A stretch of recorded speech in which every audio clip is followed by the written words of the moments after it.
हा एकत्र राहिला पाहिजे या दृष्टिकोनातून त्या संदर्भात काय बोलायचं काय नाही बोलायचं मला वाटतं आम्ही ठरवलेलं आहे आणि 19 तारखेनंतर या सगळ्या वक्तव्याबाबतीत असेल आरक्षणाच्या बाबतीत असेल आपण बोलू। पण भाऊ एक असं आहे की गावगाड्यामध्ये मराठा समाज असेल ओबीसी समाज असेल गुन्हा गोविंदाने राहतो, मात्र राजकीय नेत्यांच्या वक्तव्यामुळे समाजामध्ये समाजामध्ये दुही निर्माण होते। मला वाटतं मी सगळ्या समाजाला विनंती करतोय का मी असेल अधिक कोणी नेते असेल त्यांच्या वक्तव्याकडे जाऊ नका, प्रत्यक्षात काय घडतं आणि आपण किती चांगलं राहू शकतो याकडेच लक्ष दिलं पाहिजे। कारण आता निवडणुका आहे आणि निवडणुकीच्या मध्ये धर्माधर्मामधली लढाई आपण या देशामध्ये पाहिली, जाती जातीमधली लढाई आपण या देशामध्ये पाहतो आणि खरी हक्काची लढाई मागं पडतं। तर मला वाटतं समाजानं राजकीय लोकांवर किती विश्वास ठेवला पाहिजे हे निश्चित केलं पाहिजे, जेणेकरून तुम्ही आम्ही एका ताटात जेवणारे समाज बांधव उद्या आमचं ताटच हिसकून जाईल याच्याकडे त्यांनी बारकाईने लक्ष घेणं गरजेचं आहे। साहेब, राज्यात देशात अतिशय बेरोजगारी शेतकऱ्यांचे अतिशय महत्त्वाचे प्रश्न असताना ओबीसी मराठा वाद घातला जातोय, दुसरीकडे एक आमदार जो आहे तो गोळीबार करतोय, अशा महत्त्वाच्या घटना घडतायत। गृहमंत्रालय आत्ता सोयाबीनचे भाव पडले, कांद्याचे प्रश्न अंगावर आहे, कापसाले फक्त 6,000 5,000 रुपये भाव आहे। म्हणजे रोज आम्हाला फोन येतो शेतकऱ्याचे, बच्चे भाऊ कापूस विकाव का नाही विकाव, साधा जेवढा खर्च निघाला त्याचे अर्धे पैसे पण निघाले नाही। कांदा उत्पादक शेतकरी तुम्ही पाहताय काय हाल, म्हणजे कशा पद्धती कांदा निर्यात बंदी केली म्हणून बांगलानं संत्रा घेणं बंद केलं, दुहेरी तलवार आमच्या अंगावर शेतकऱ्यावर चालली। संत्रा उत्पादक शेतकरी मेला, कांदा उत्पादक शेतकरी मेला।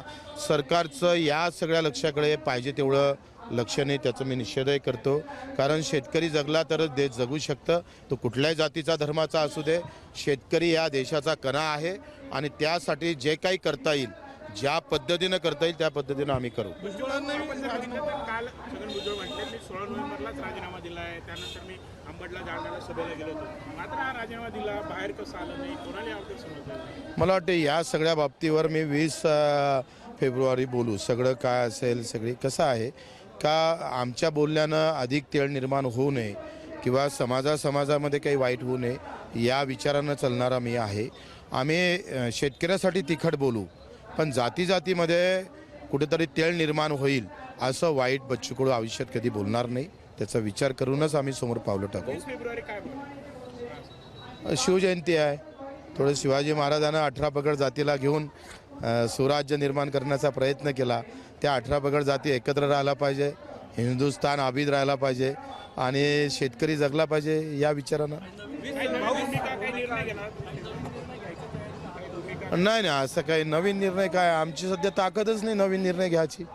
समाजानं आम्हाला जेव्हा ताकद देईल तेव्हा चांगले निर्णय घेऊ ना।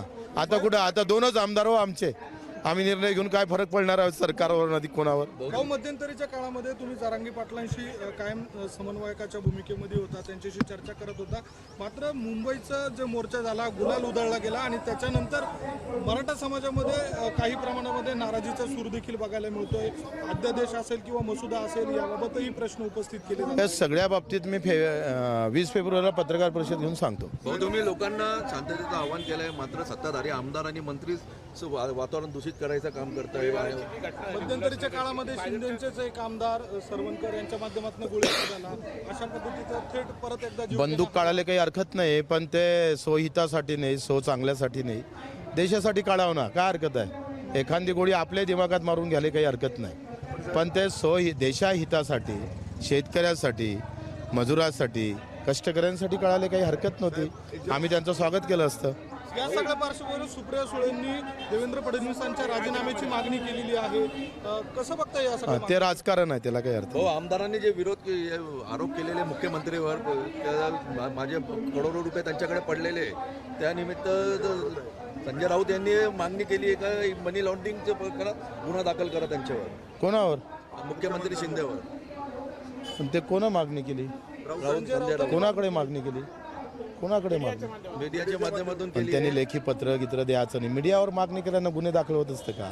तर राऊतांना आतापर्यंत समजत का नाही हेच समजत पण नाही. याआधी अनेक अहो त्यांनी एक पत्र तयार करायला याआधी पाहिजे. अनेक पत्र त्यांचे दिले. आमदार विधानसभेत आहे, खासदार आहे, त्यांनी विधानसभेत मांडावं, लोकसभेत मांडावं, मीडियासमोर मांडावं आणि गुन्हे दाखल करावं. म्हणजे मला वाटतं हे काही समजायला कारण लागत नाही. म्हणजे सौम्य मीडिया समोरच मांडतात ना तरी गुन्हे दाखल होतात. कुठं आहे सौम्या मीडिया समोर मांडत नाही. सौम्या कागदपत्र घेऊन फिरतं. राऊतांनी ते कागदपत्र घेऊन फिरावं. निवडणूक आता आचारसंहिता लागेल असं म्हटलं जातंय. प्रहारची काय भूमिका असते काय? आम्ही आमच्या सोयीचं राजकारण म्हणजे शेतकऱ्याचं सोयीचं राजकारण करण. आम्हाला असं वाटतं का लोकसभा जितकी भाजपाला महत्त्वाची आहे तेवढी आम्हाला विधानसभा महत्त्वाची आहे.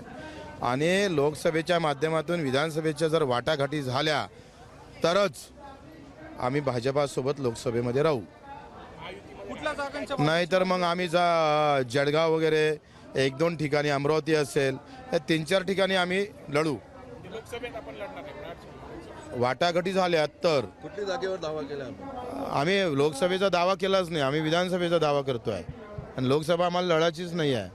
आम्ही विधानसभेची ताकद ठेवून आहोत आणि ते आता निश्चित झालं पाहिजे. म्हणजे लोकसभेला आम्हाला मदत करायला बरं होईल. कोणत्या कोट्यातनं जागा आपण मागताय विधानसभेच्या याच्यासाठी? कोठा गिटा नाही, आमचाच कोटा आहे प्रहारचा. आम्हाला कोणत्या कोट्यात जायची गरज काय?